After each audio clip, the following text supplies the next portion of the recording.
Welcome back to the channel. I'm your host, and today we are counting down the 5 biggest stories from the 2026 FIFA World Cup. Real facts, real drama, real history. The United States men's national team versus Turkey, Thursday's Group D finale, and the biggest question going into it, is Christian Pulisic playing? Let's set the scene first. The USMNT has already done the job in Group D. Back-to-back wins, a stunning 4-1 demolition of Paraguay on June 12th in Los Angeles, followed by a composed 2-0 victory over Australia in Seattle on June 19th, have already sealed first place in the group and guaranteed America a spot in the round of 32. That means Thursday's match against Turkey carries very different stakes. The United States cannot be knocked off the top of Group D. Turkey, meanwhile, is already eliminated after 2 defeats. On paper, this should be a controlled, comfortable performance for Pochettino's side. But, and here is the headline that everyone is talking about, Christian Pulisic's fitness is the #1 topic surrounding the USMNT right now.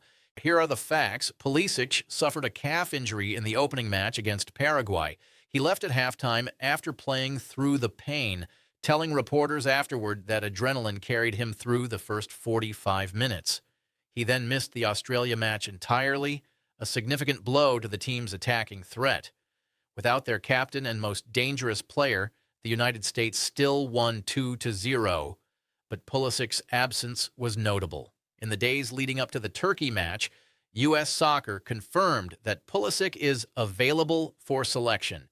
Pulisic himself told reporters at training, "I'm feeling good. I've obviously joined with the team in the last few days, so I'm feeling good, positive going into it, and hopefully I'll be able to play it hard." He looked free and unrestricted during the training sessions visible to the media. No protective gear on his calf, no signs of a limp, moving confidently through drills. But here is the dilemma for Mauricio Pochettino. With the round of 32 already secured, is it worth risking the team's most important attacking player in a match that does not affect the group standings? Or does Pulisic need game time and rhythm before the knockout rounds begin? Head coach Pochettino has not yet confirmed whether Pulisic will start or come off the bench. The lineup will be announced close to kickoff.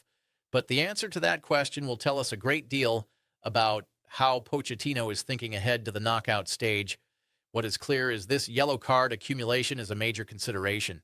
Tyler Adams, Folarin Balogun, Chris Richards, and Antonee Robinson are all carrying bookings from the first 2 matches. A second yellow card in the Turkey game would mean an automatic suspension for the round of 32. Pochettino has indicated he is unlikely to start any of those 4 for exactly that reason. The result of the Turkey match almost does not matter in terms of advancement. What matters is what condition the USMNT's key players are in when the knockout stage begins. That is the real story. And we will have the full breakdown on this channel the moment the lineup is confirmed. Keep the USMNT on your radar, people, because from the round of 32 onward, this is where the real fun begins. Scene 3, Story 4, England versus Ghana. The VAR scandal narrator, story number 4, and this one has the entire football world talking. England versus Ghana, Group L, Gillette Stadium in Foxborough, Massachusetts, and a match that ended 0-0, but finished with a controversy so significant that it has become one of the defining talking points of this entire tournament. First, the match itself. England came into the game having beaten Croatia 4-2 in their opener, a result that suggested the 3 Lions might be finding their best form at the right time.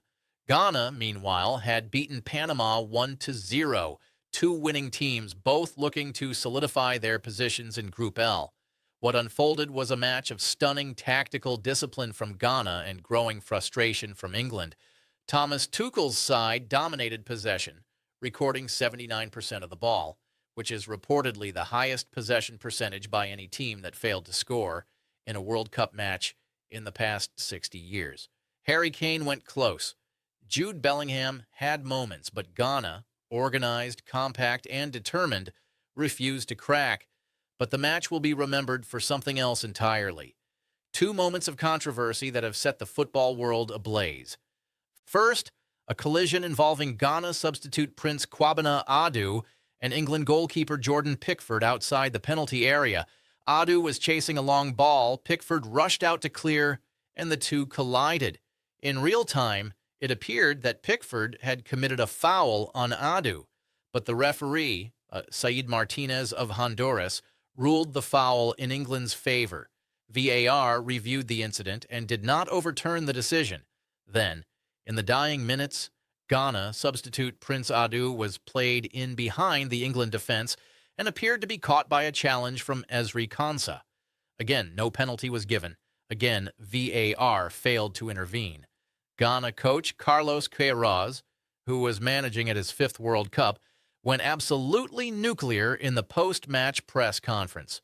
Queiroz said the VAR appeared to have gone on a coffee break during the key moments and described England as very lucky. He added that it was another clear penalty that should have been given to Ghana against England. He is managing at his 5th World Cup, and he said it was one of the most blatant refereeing failures he has seen at this level. Former Premier League assistant referee Darren Cann told the BBC that the Pickford-Adu collision should, at the very minimum, have been reviewed by the VAR. He acknowledged that any contact from Adu on the ball before the collision would have meant a red card for the England goalkeeper. England, with 4 points from 2 games, remain on course for the knockout rounds. But the performance has raised serious questions about whether this team, despite their individual quality, can go deep in a tournament when they need to manufacture moments of brilliance against organized, well-drilled opposition. For Ghana, the draw, however deserved, was not quite the full reward their performance merited. Coach Queiroz's fury is completely understandable, and the question of whether VAR is being applied consistently at this tournament is now a genuinely serious discussion point at the highest levels of the game. The word that keeps coming up from the Ghana camp, lucky. And on the evidence of Tuesday's match in Boston, it is very hard to argue with that assessment. Scene 4, Story 3, Neymar returns, Brazil demolish Scotland 3-0. Narrator, story number 3. And this one is a combination of a history-making individual performance and one of the most anticipated sporting returns in recent memory. Brazil versus Scotland, Group C, Hard Rock Stadium in Miami. And a night that gave the football world 2 things it had been waiting for. Vinicius Jr. continuing his extraordinary form, and the return of Neymar to international football after nearly 3 years away. Let us start with the match itself. Brazil came into the game needing a strong performance to confirm top spot in Group C, with Morocco breathing down their necks. What they delivered was a clinical, dominant display that leaves no doubt about their quality as genuine World Cup contenders. The scoring started in the 7th minute, Vinicius capitalizing on a defensive error by Scottish defender Scott McKenna to slot home and give Brazil an early lead. The stadium in Miami erupted, and from that point, Scotland, despite their best efforts, never really looked like they could get back into the game. Just before halftime, on the stroke of the break, the moment that psychologically broke Scotland's spirit. Bruno Guimaraes crossed from deep, and Vinicius arrived at the far post to head home his 2nd goal of the night. 2-0 at halftime. Scotland devastated. The 3rd goal came on 60 minutes. Another fluid Brazilian move through the midfield. Guimaraes involved again, and Matheus Cunha finished calmly to complete his 3rd goal of the tournament. 3-0. Game over. Now let's talk about Vinicius Jr., because this performance was genuinely special. His brace against Scotland means the 25-year-old Real Madrid superstar now has 4 goals in 3 group stage matches. That places him level with Kylian Mbappe and Erling Haaland, and just 1 goal behind Lionel Messi in the Golden Boot race. But here is the historical dimension that makes this even more remarkable. By scoring in all 3 of Brazil's group stage matches, Vinicius has equaled a feat achieved by only 4 Brazilian legends before him. Jairzinho in 1970, Romario in 1994, Ronaldo in 2002, and Rivaldo in 2002. In other words, Vinicius Jr. is now in the company of some of the greatest players in the history of Brazilian football. at just 25 years old. But the biggest cheer of the entire night, the moment that sent 64,000 people inside Hard Rock Stadium to their feet, was not a goal, it was a substitution. In the 76th minute, with Brazil leading 3-0 and the match already won, Carlo Ancelotti sent on the man the entire crowd had been waiting for, the man they had been chanting for throughout the second half, the man who last appeared in a Brazil shirt in October 2023, Neymar. The 34-year-old emerged from the bench to a reception that shook the stadium. He had missed Brazil's first two World Cup matches against Morocco and Haiti due to a calf injury. But he was back, and the crowd made absolutely sure he knew how much they had missed him. His involvement in the final 14 minutes of the match was limited. Brazil were comfortable, the result was settled, and Ancelotti was sensible enough not to push his returning star too hard. But every touch Neymar made was greeted with a roar from the stands. After the match, Ancelotti said of Neymar's return, "I think he deserved the opportunity to play, which is why I gave him the opportunity to play. I think he did well, even though he played for just a few minutes." Bruno Guimaraes described Neymar as a star, a genius, a role model for all of us. Brazil finished top of Group C with 7 points. They now head into the knockout rounds as one of the most feared teams in the tournament, with Vinicius Jr. in the form of his life, Matheus Cunha providing an incredible supporting act, and the prospect of a fully fit Neymar potentially coming off the bench to change games when it matters most.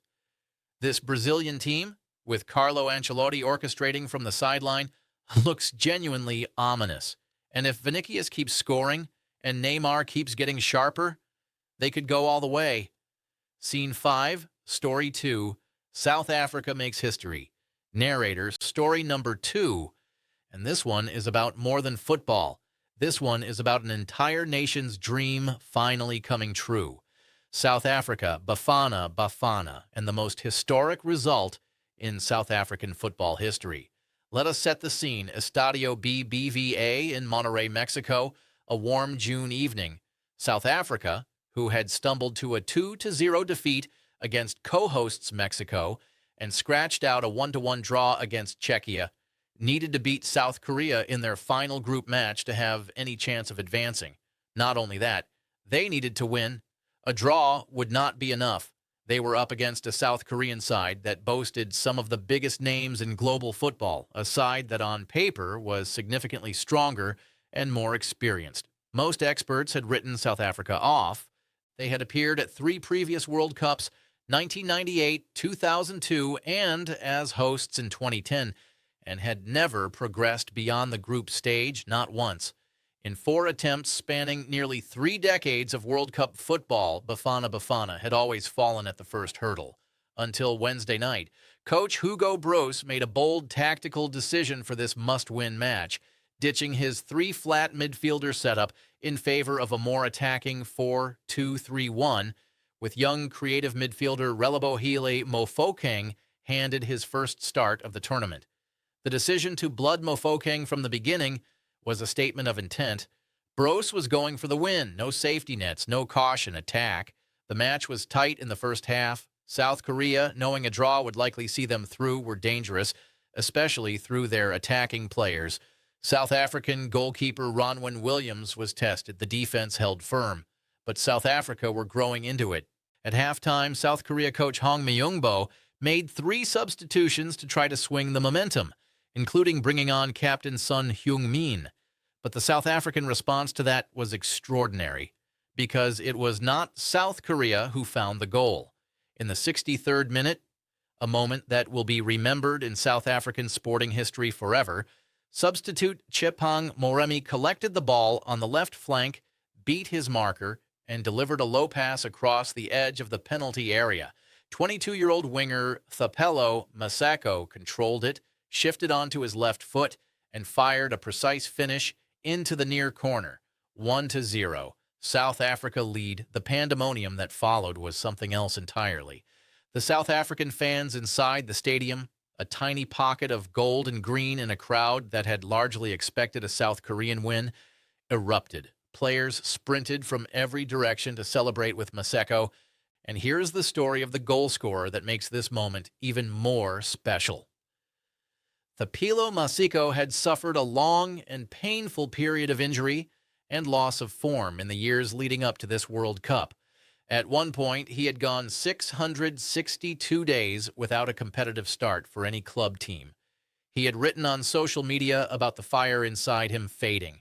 He had been loaned to a Cypriot club, Limassol AS, in January 2026, made his first competitive start for them in February, and used that as his launch pad to force his way back into the national team picture.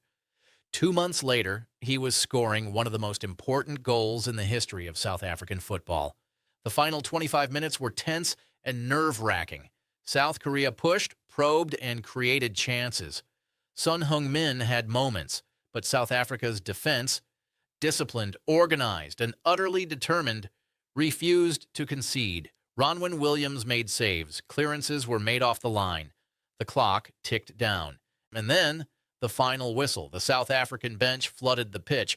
Head coach Hugo Broos, the Belgian tactician who had guided Bafana through years of rebuilding, collapsed to the turf in tears. South Africa were through to the knockout stage of a FIFA World Cup for the first time in their history. Within 12 minutes of the final whistle, the hashtag Bafana Pride topped global Twitter trends with 3.5 million tweets. In Soweto, the famous Vilakazi Street transformed into an impromptu carnival. Vuvuzelas dusted off for the first time since South Africa hosted the World Cup in 2010. The South African government posted on X, "History made. Bafana are through to the FIFA World Cup round of 32. A memorable night for South African football. The team has shown courage, determination, and belief, making the nation proud on the world stage. South Africa stands united in celebration." South Africa will now face Canada in the round of 32 in Los Angeles on June 28th. It will be the first ever FIFA World Cup knockout match for both nations. For a country that last hosted the World Cup 16 years ago, and for a team that had been heartbroken at the group stage 3 times before this night in Monterrey, Mexico changes everything. Bafana, the children of the nation, making history. Scene 6, Story 1. Ronaldo makes history, scores at 6 World Cups. Narrator and story number 1. The biggest story of the day and possibly one of the biggest individual moments in the entire history of the FIFA World Cup. Cristiano Ronaldo, Houston, Texas, and a record that no human being in the history of football has ever achieved before. The scene, Portugal versus Uzbekistan, Group K, Houston Stadium, and a match that had been building toward a very specific moment of tension for weeks. Ronaldo, at 41 years old, had come into the tournament under enormous pressure after a disappointing 1-1 draw against DR Congo in Portugal's opening match, where he had limited service and missed 2 chances when they did come his way. The calls from the media and fans had grown louder. Drop Ronaldo. He is too old. He is holding the team back. Coach Roberto Martinez, to his enormous credit, held firm. He kept faith with his captain. He started Ronaldo against Uzbekistan, and in the 6th minute of the match, Ronaldo answered every single doubter in one extraordinary moment. A cross came in from João Cancelo on the right. Ronaldo swiveled on the 6-yard box, the positioning that only a goal scorer of the very highest order understands, and smashed the ball beyond the Uzbekistan goalkeeper Abduvohid Namatov. The crowd inside Houston Stadium erupted. But more than that, history was made, because that goal in the 6th minute against Uzbekistan at the 2026 FIFA World Cup meant that Cristiano Ronaldo had now scored in 6 different World Cup tournaments. No player in the history of men's international football has ever done this before. Not Pelé, not Maradona, not Messi. Ronaldo scored in 2006 in Germany, in 2010 in South Africa, in 2014 in Brazil, in 2018 in Russia, in 2022 in Qatar, and now in 2026 in the United States. 6 World Cups, 6 tournaments. One man, the greatest individual achievement in the history of World Cup scoring. and he was not finished. Before halftime, a perfectly timed counterattack, Bruno Fernandes threading a through ball between the Uzbekistan defense.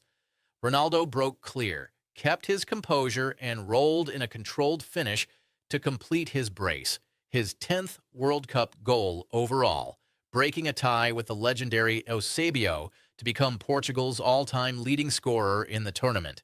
At 41 years and 138 days old, Ronaldo also became the second oldest goal scorer in World Cup history, behind only Roger Milla, who scored for Cameroon against Russia in 1994 at the age of 42 years and 39 days. He also became the oldest player to record a multi-goal game at a men's World Cup.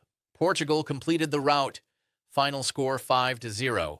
Their biggest win of the tournament, with goals from Nuno Mendes, an own goal, and a stunning late strike from Rafael Leao, completing the scoreline. After the match, Ronaldo spoke about what this record means to him. He said that records are always nice, but his goal is always to help the national team achieve its objectives. He said, "I truly believe that God helps those who work hard.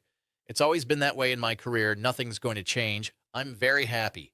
The most important thing is the team." And when asked about those who had called for him to be dropped before the Uzbekistan match, Ronaldo said with characteristic directness, "I always arrive. Sooner or later, I'm there.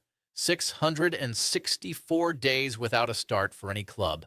And Thapelo Maseko answered, 6 matches without a goal in major tournaments.